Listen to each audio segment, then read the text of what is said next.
confined to his house by his doctor's order.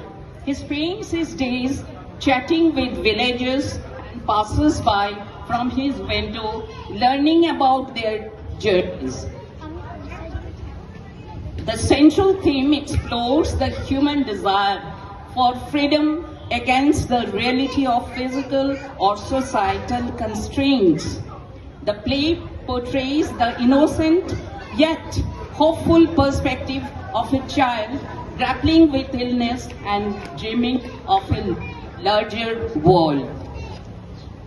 আপনারা এবার দেখুন।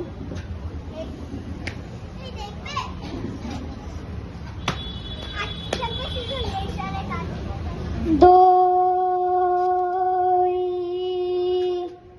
দই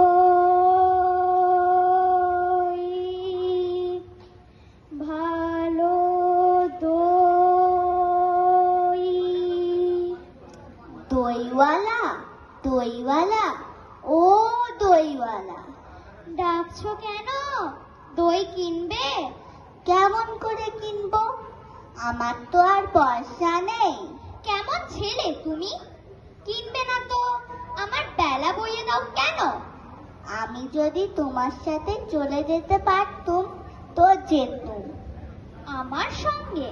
হ্যাঁ, তুমি যে কত দূর থেকে হাঁটতে হাঁটতে চলে যাচ্ছ শুনে আমার মন কেমন করছে।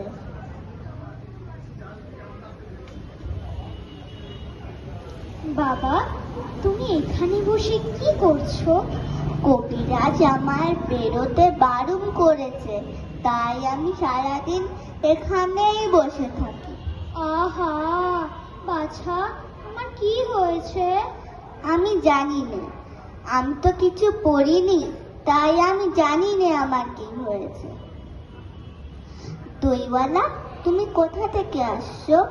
আমাদের গ্রাম থেকে আসছি। তোমাদের গ্রাম? অনেক দূরে তোমাদের গ্রাম? আমাদের গ্রাম সেই পাঁচমোড়া পাহাড়ের তলায়, শামলি নদীর ধারে। পাঁচমোড়া পাহাড়, শ্যামলী নদী, কে জানি, হয়তো দেখেছি। কবে সে আমার মনে পড়ে না। তুমি দেখেছো? পাহাড় তলায় কোনোদিন গিয়েছিলে নাকি? না, কোনোদিনও যাইনি, কিন্তু আমার মনে হয় যেন আমি দেখেছি। অনেক পুরনো কালে খুব বড় বড় গাছের তলায় তোমাদের গ্রাম, একটি রান্নানের রাস্তার ধারে। না? ঠিক বলেছ বাবা। সেখানে পাহাড়ের গায়ে গরু চড়ে বেড়াচ্ছে। কি আশ্চর্য! ঠিক কথা, আমাদের গ্রামে গরু চড়ে বই কি, খুব চড়ে। মেয়েরা সব নদী থেকে জল তুলে মাথায় কলসি করে নিয়ে যায়, তাদের লাল শাড়ি পরা। বাহ বাহ, ঠিক কথা, আমাদের সব কয়লাপাড়ার মেয়েরা নদী থেকে জল তুলে তো নিয়ে যায়, তবে কিনা তারা সবাই যে লাল শাড়ি পরে তা নয়। বাবা, তুমি নিশ্চয়ই কোনোদিন সেইখানে বেড়াতে গিয়েছিলে। সত্যি বলছি দইওয়ালা, আমি একদিনও যাইনি। কবিরাজ যেদিন আমাকে বাইরে যেতে বলবে সেদিন তুমি নিয়ে যাবে তোমাদের গ্রামে। যাবো বই কি বাবা, খুব নিয়ে যাব। আমাকে তোমার মতো ওই রকম দই বেচতে শিখিয়ে দিও, ওই রকম বাঁক কাঁধে নিয়ে খুব দূরের রাস্তা দিয়ে। মরে যাই, দই বেচতে যাবে কেন বাবা? এত এত পুঁথি পড়ে তুমি পণ্ডিত হয়ে উঠবে। না না, আমি কখনো পণ্ডিত হব না। আমি তোমাদের রাঙা রাস্তার ধারে, তোমার বুড়ো বটের তলায়, গোয়ালপাড়া থেকে দই নিয়ে এসে দূরে দূরে গ্রামে গ্রামে বেচে বেচে বেড়াবো। কেমন করে তুমি বলো? দই দই ভালো দই, সুরটা আমার শিখিয়ে দিও। হায় পোড়া কপাল, এ সুরও কি শেখবার সুর?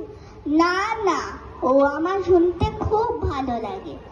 আকাশের খুব শেষ থেকে যেমন পাখির ডাক শুনলে মন উদাস হয়ে যায়, তেমনি ওই রাস্তার মোড় থেকে গাছের সারির মধ্যে দিয়ে যখন তোমার ডাক আসছিল, আমার মনে হচ্ছিল, কে জানি কি মনে হচ্ছিল। বাবা, এক ভাঁড় দই তুমি খাও। আমার তো আর পয়সা নেই। না না না না, পয়সার কথা বলো না। তুমি আমার দই একটু খেলে আমি কত খুশি হব।